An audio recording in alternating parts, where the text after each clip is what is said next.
Hare Krishna.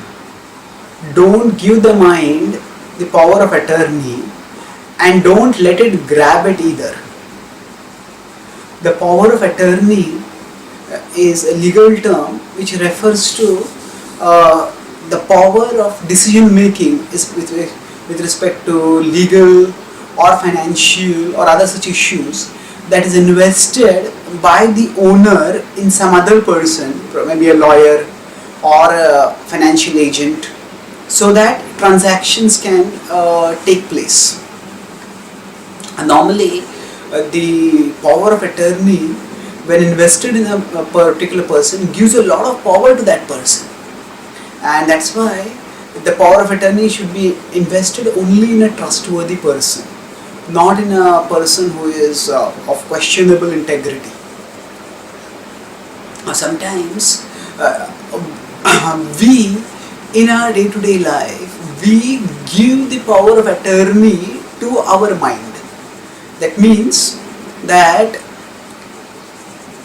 rather than we, when we have to take certain decisions based on certain inputs, if rather than carefully considering the various the inputs and the various factors that have to be considered, we let the mind's feelings, the mind's promptings, the mind's pushings determine in our decision. So effectively we become like passive observers or consenters who just let the mind do what it wants.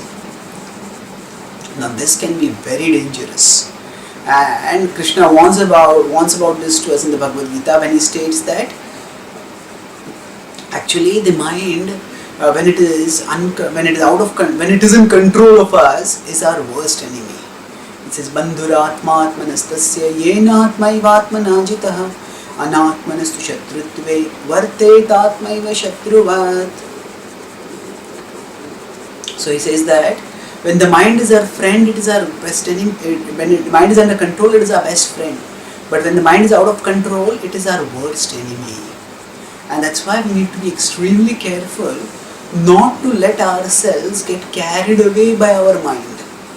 So not letting the mind carry us away means that we don't give it the power of attorney.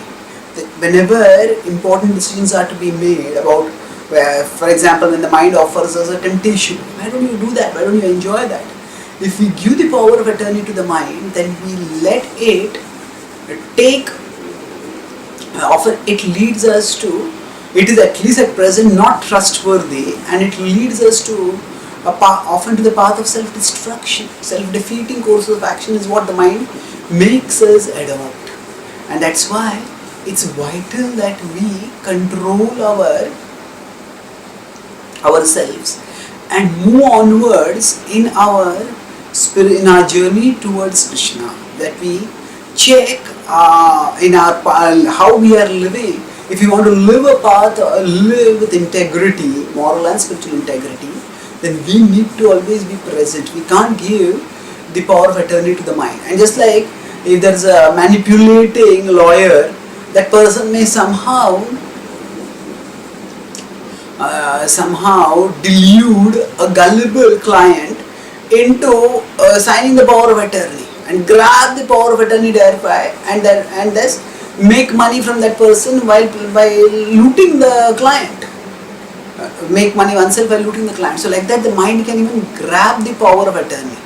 That means the mind can present a particular proposal with such persuasiveness, with such forcefulness, with such deceptiveness that we feel bamboozled and we just, yes, okay, let's do it. We don't even think about it.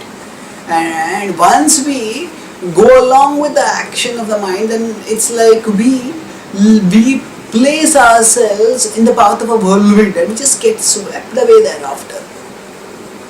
So not only will we not ourselves give the power of attorney to the mind, but nor should we let the mind's influences in such a way that it grabs the power of attorney. By knowing that actually every moment requires vigilance on our part to ensure that we are acting according to our principles and purposes, and it requires diligence, so that even if the mind starts prompting us to go off track, we bring ourselves back on track.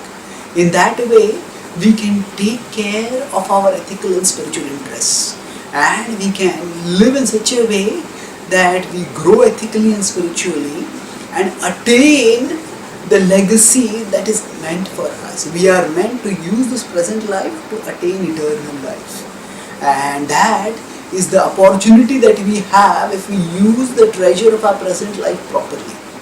And that's what we can do if we move onwards without letting the mind, without giving the mind or letting it take the power of attorney from us.